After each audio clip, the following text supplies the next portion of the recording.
Sega's 32-bit add-on was ill-fated from the start, but is it as bad as everyone says it is, and does it deserve a spot in your library? I am the Game Collector, and this is Second Opinion Games, and today we look at a Sega 32X showcase.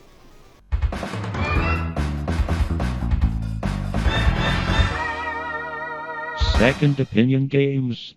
We'll start things off with a heavy hitter, Virtual Fighter. Now, if this was your flagship game for your system, you better believe they wanted to make it perfect before it shipped. But sadly, they did not, because they knew it was going to sell well no matter what, except for the fact that the 32X itself didn't sell well. Therefore, Virtual Fighter did not sell well, and it really shows also in the quality of this game, because the controls are just janky. On top of it, it might as well be called Polygon the Fighter, because it just feels like very large polygons trying to sock puppet fight each other in the face. The controls are very hard to get used to, and the special moves are even harder to pull off. When you do, you can take someone's energy down to nearly nothing in a matter of seconds, which makes the fights feel not that satisfying. For their flagship title, they really should have took a different path on this one.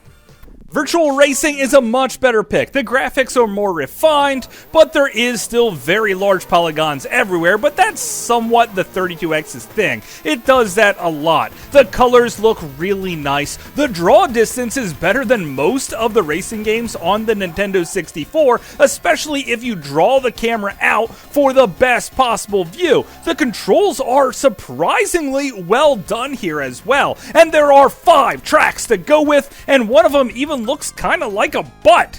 Yeah, and there is some cool stuff going on in this game. However, the sound effects is what really draws it down. Your car sounds like an RC car, not like a professional demon monster hybrid that you should be racing around with, and that really kind of draws you out. Also, the music isn't all there, but this is a fairly fun racing game.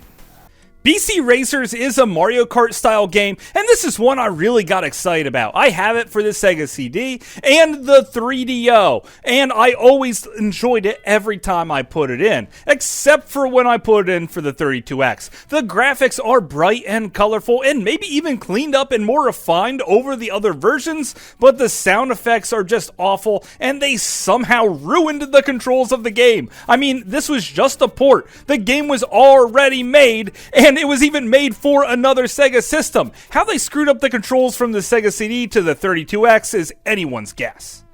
But when it comes to fighting games, I know everyone couldn't wait for me to look at Tough Man Contest. Yeah, that's right, you could pick a one-eyed fighter with horrible depth perception problems to fight in multiple arenas. Now I gotta say, the background graphics do look pretty good here, and the character models are decent themselves. However, the sound effects are kinda dull. But what's worst about this game, even though it might look a little like Mike Tyson's Punch-Out, the controls are again just horrible. Probably because they pushed these games out so fast, they didn't even care about how they controlled, as long as they looked somewhat good. So basically, you just slam the buttons as hard as you can. Sometimes you throw jabs, sometimes you throw uppercuts, sometimes you can never throw an uppercut. Maybe there's some type of hidden counter somewhere on how many you can do, and then you just can't do any more. But no matter what, you'll be eating canvas before you know it. But the best part about this game is the awkwardly hot ring girl, but she looks the same every time she appears, and this isn't really a strong reason to own this one.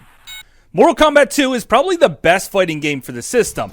Compared to the Genesis version, this one blows it out of the water. Now, it's not entirely perfect though. Some of the sound effects have been dumbed down from the arcade version, but I understand it's running off of some of the hardware from the Genesis itself, and it certainly does shine through. Also, a big problem is the controls. You can't customize them the exact way you want. If you play on a 3-button Genesis controller, you're going to have an awful time with this one. Using start as the block button is just completely unusable, and you can't ever seem to throw an uppercut properly. On the 6-button controller, it's a bit more playable, but the fact that I can't move the buttons exactly the way I want really draws it back for me. And this is a really good version of Mortal Kombat 2, but it's definitely not the best one.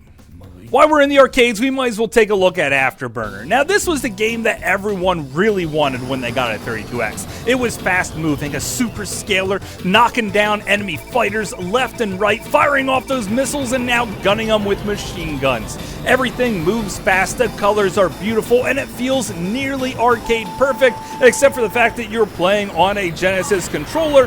This really takes me right to the arcades, and it was done really well. Another game that was done really well was Space Harrier. You could fly all over the screen, but I really think it misses something using the controller. I much rather have some type of flight stick to move this guy around, and I always thought this game was kind of weird. Why would you run on the ground if you can use a jetpack and fly all over? On top of it, shooting down elephants with one eye just is weird. Yes, Space Harrier is a really weird fever trip of a game. One of these days I gotta get drunk and play it some more. But if you wanted weird shooters, then Calibri is your pick. What's a Calibri? Well, it's a type of little hummingbird that apparently can be eaten by bullfrogs. That is really sick. Now you have to turn these flowers into ones that you can eat out of, and to do so you have to take out some insects with your abilities to fire laser beams out. Now my biggest problem with this game is the fact that the power-ups are just shot out everywhere, and sometimes when you find one you really love, like the homing lasers, you'll accidentally get some type of other power-up instead. This is a fairly decent game, but the controls, again, are a little slippery, and it's definitely one you can laugh at because, holy cow, it's a shooter with a hummingbird. I can't believe they didn't actually make a sequel of this game. It could have been great.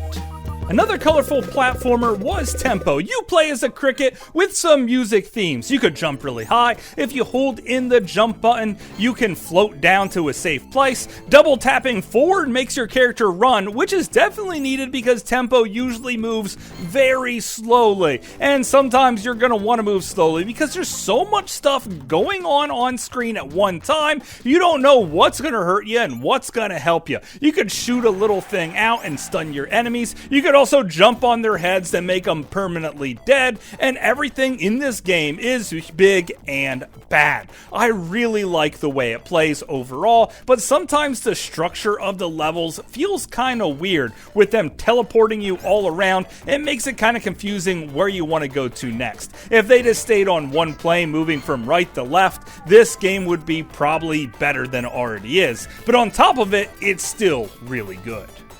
Also really good game was Star Wars Arcade. Now I loved playing the old-fashioned vector-based Star Wars games in the arcade, and when I got my hands on this one, I felt pretty much the same. Now the controls are a little bit different, and the graphics don't have the same personality as the vector-based ones, but it still looks really cool. And the music playing in the background, that epic Star Wars theme, really pushes you forward and has you destroying TIE fighters left and right. And when you get into some serious dogfights, you feel like the boss, until you realize that there's really no actual dogfights here. If you just slow down and hold still, a lot of times the TIE fighters will run right past you, allowing you to easily shoot them down. Now you can use your photon torpedoes if you can't quite get that finishing shot with your lasers, and making a final attack on the Death Star is incredibly difficult. Oh my god, I didn't see Luke having this much trouble playing this game.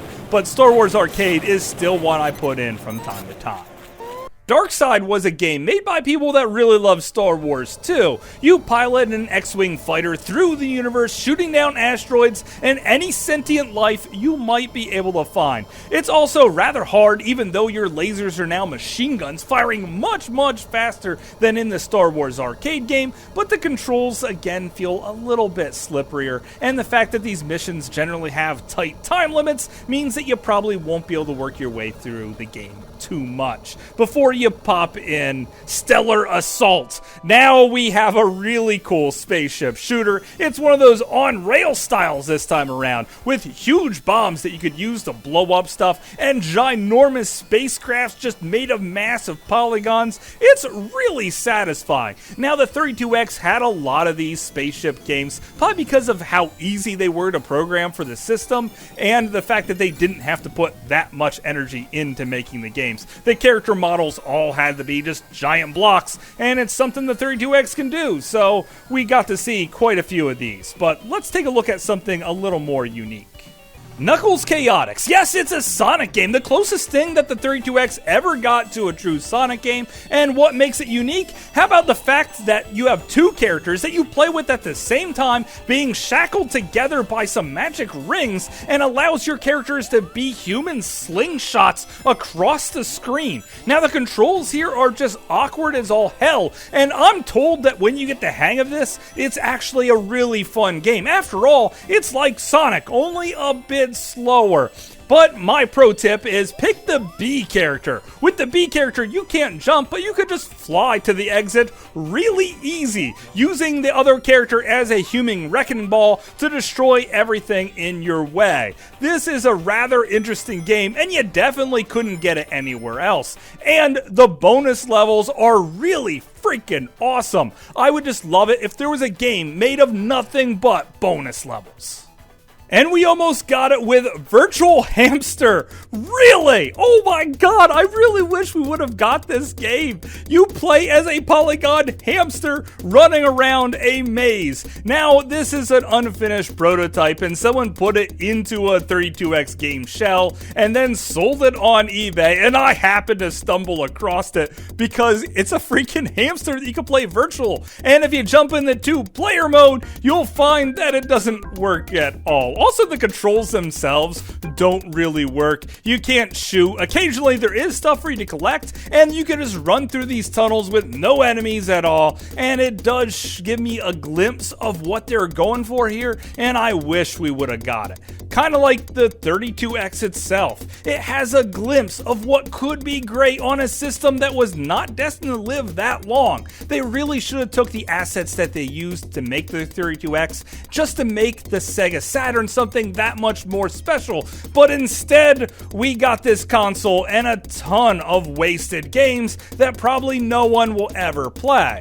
But if you're a really curious person and you start digging into the 32X library, you might just find something that's worth your while, like Star Wars Arcade. But of course, that's just my opinion. Thanks for watching. Funky, and he's good to go. Catch the groove from New York, LA, and San Francisco. The house tonight. You know it's gonna move your mind. The groove is out of sight. The groove is out of sight. As funky as you wanna be, temples in the house tonight. Tempos in the You know house. it's gonna move your mind. The groove is out of sight. The groove is out of sight. As funky as you wanna be. Hopefully you guys enjoyed this video. I had a great time making it, even if I was playing the Sega 32X. A game system with pretty nice looking graphics, sloppy controls, and sound effects that are just all over the place. So what was your favorite game for the 32X? Was it one I already talked about? Should I spend any more time on this console? After all, its library was really small. Or should I shift back to the Dreamcast, one of my favorite consoles of all times? So hopefully you guys leave a comment down below, and until later, I will see you again, guys.